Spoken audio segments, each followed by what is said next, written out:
These people are systematically oppressed by their own government. We've been waking up to horrific stories every day, heartbreaking images separating mothers from their children. They live in a police state, where they're monitored by one of the most advanced and intrusive surveillance systems in the world.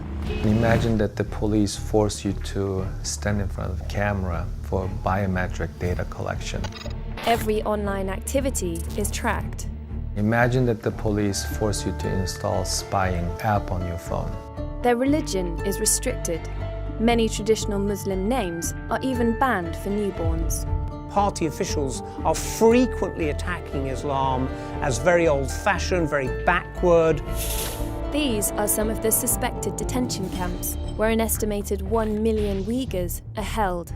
Many of them have not been heard from since being detained.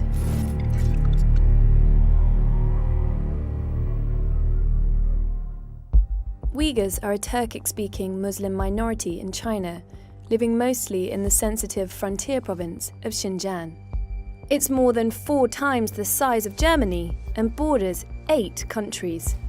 It's home to some 11 million Uyghurs, but because of immigration from the rest of the country, today nearly half of Xinjiang's population is Han, China's dominant ethnic group. Nuri Tekel grew up in Xinjiang. A Uyghur now living in America, he campaigns against the oppression of his people. But speaking out against China can be dangerous. I worry my public advocacy will cause some unthinkable consequences to my family members. I haven't seen my mother for 15 years. This is the mildest form of torture that the Chinese government is imposing on us. The Communist Party seems determined to crush Uyghur identity and is going about it in a systematic way.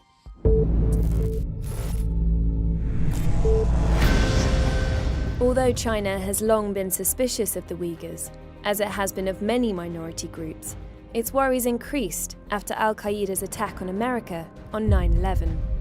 After 9/11, the Chinese government taking an opportunistic position, claiming they are also a victim of global terrorism. In the minds of the party leaders, the Uyghurs are different, and different is bad because the control of the Communist Party is the only thing that stands between China and total chaos. In addition to that, there had been outbreaks of terrorism. So there was a sense that Xinjiang especially was getting out of control and needed to be brought back in line. In 2014, a group of Uyghur terrorists went on a stabbing rampage in Kunming railway station, killing 31 people. This was one of several attacks that fueled the government's hostility towards the Uyghurs. The Chinese government likens Uyghur to a cancerous tumor, Uyghur Islam as a mental illness. Relations between Uyghurs and Han Chinese in Xinjiang have been tense for years. An eruption of violence in 2009 led the Chinese government to step up security. But it wasn't until Xi Jinping came to power that China really tightened its grip on the Uyghurs. Between 2012 and 2017, China's domestic security budget doubled. In Xinjiang, it tripled. In 2016, Xi Jinping appointed Chen Quanguo as the party secretary of the province. This was a calculated move to suppress the Uyghurs.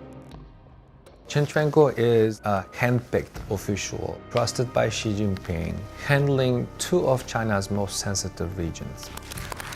Mr. Chen had a track record. He was party boss in Tibet from 2011 to 2016, another region where China wanted to crush ethnic unrest. He introduced a system of pervasive and insidious control. He increased police presence, stepped up the communist propaganda campaign in Buddhist temples, and created a culture of fear, encouraging neighbours to spy on one another. Now he has taken these tested methods to Xinjiang.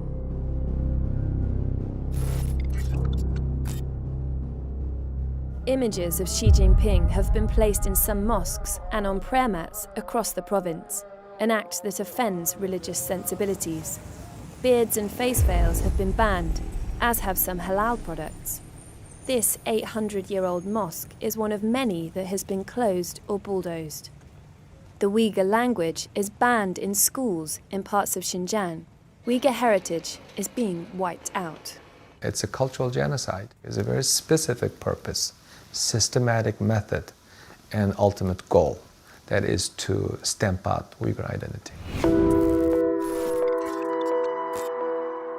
China is using world-leading hyper-surveillance techniques in Xinjiang. Face recognition cameras monitor Uyghurs on the streets. Spy apps track them online. My own family have deleted me from their social media connections. Imagine that you missed your mother's and father's birthdays because contacting them will endanger their lives and may lead them to end up in the camps. Party informants even spy on Uyghurs in their own homes. Roughly half of households are paired with a party member who can drop in at any time.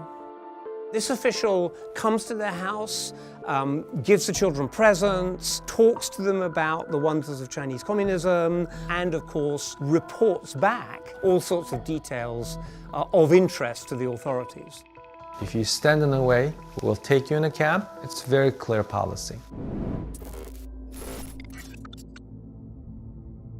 Many Uyghurs have been detained in camps. China has spent hundreds of millions of dollars building at least 90 new compounds like these. People can be imprisoned for many reasons, or none at all.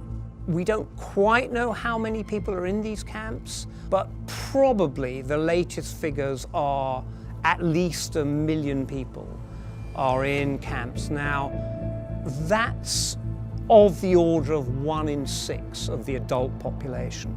That's an enormous number. Inside, Uyghurs are brainwashed. There are also reports of inmates being tortured. According to the survivor's personal account, they're forcing Uyghurs to denounce their religion. You have to allow us to convert you, to be reformatted, reprogrammed, to become just another Han Chinese. China's official line is that the camps are designed to re-educate extremists and fight terrorism. But there's another reason, and it has to do with China's ambitious economic project known as the Belt and Road Initiative. 5年前，我提出了共建“一带一路”的倡议。 Loosely based on the historic Silk Road, this vast collection of infrastructure projects seeks to connect China with Africa and Europe. This would significantly expand China's economic influence. It spans over 70 countries and will cost hundreds of billions of dollars. Xinjiang is sort of central to Xi Jinping's grand project. That project is Xi Jinping's sort of signature foreign policy. And therefore Xinjiang is so important to that he just does not want any trouble coming from Xinjiang. The Uyghurs are victims of China's determination to exercise complete control over its population. Their future is uncertain. I don't want you to end up in history books. I want to live just like anyone else. And my people deserve to live in this world with respect and dignity.